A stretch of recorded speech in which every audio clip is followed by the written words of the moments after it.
नमस्कार, मैं तोशु दिवाकर और आप देख रहे हैं आरएस न्यूज। आज की बड़ी खबर, भारतीय जनता पार्टी के सांसद निशिकांत दुबे ने कांग्रेस नेता राहुल गांधी पर जमकर निशाना साधा।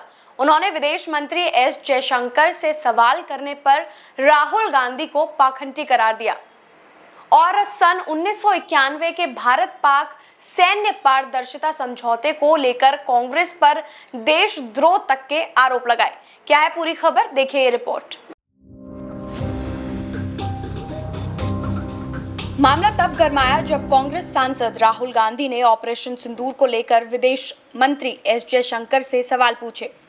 उन्होंने आरोप लगाया कि सरकार ने ऑपरेशन से पहले पाकिस्तान को सूचना दी थी और एयरफोर्स के नुकसान की जानकारी छुपाई जा रही है। राहुल ने कहा कि देश को सच्चाई जानने का अधिकार है। इसके जवाब में भाजपा सांसद निशिकांत दुबे ने सोशल मीडिया प्लेटफॉर्म एक्स पर राहुल गांधी को घेरते हुए कहा कि सवाल मौजूदा सरकार का नहीं, कांग्रेस की नीतियों का है। उन्होंने दावा किया कि सन 1991 में कांग्रेस समर्थित सरकार के दौरान भारत पाक के बीच एक समझौता हुआ जिसमें दोनों देश अपनी सैन्य गतिविधियों की जानकारी साझा करने पर सहमत हुए थे। निशिकांत दुबे ने कहा कि क्या यह पाकिस्तान के साथ सुरक्षा पारदर्शिता का समर्थन करना नहीं था। उन्होंने कांग्रेस पर सवाल उठाया कि जब 1947 से हम पाकिस्तान को आतंकी राष्ट्र मानते आए हैं तो फिर ऐसे समझौतों से क्या यह देशद्रोह नहीं है।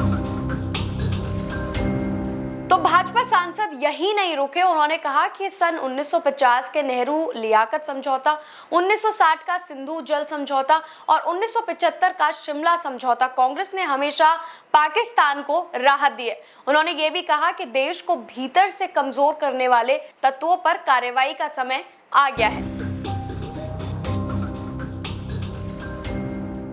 कांग्रेस ने इस आरोप को सिरे से खारिज कर दिया।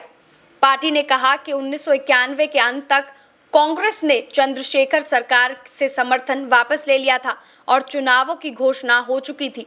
पार्टी ने भाजपा पर ध्यान भटकाने की राजनीति करने का आरोप लगाया। गौरतलब है कि ऑपरेशन सिंदूर 22 अप्रैल को पहलगाम में हुए आतंकी हमले के बाद 7 मई को शुरू हुआ था। इस ऑपरेशन में भारत ने पाकिस्तान और पीओके में मौजूद आतंकी ठिकानों को निशाना बनाया, 100 से अधिक आतंकवादियों को मार गिराया। जवाबी कार्रवाई में पाकिस्तान ने सीमा पर गोलीबारी की और ड्रोन हमले किए, जिसके जवाब में भारत ने 11 पाकिस्तानी एयरबेस पर एयर स्ट्राइक की। 10 मई को दोनों देश संघर्ष विराम पर सहमत हुए। तो क्या राहुल गांधी का सवाल उठाना जायज था या भाजपा के आरोप में दम है? यह सवाल अब राजनीतिक गलियारों में चर्चा का विषय बन गया है। आगे देखना होगा कि इस बहस का राजनीतिक असर आने वाले दिनों में क्या होगा। फिलहाल के लिए इतना ही। बने रहिए आरएस न्यूज के साथ।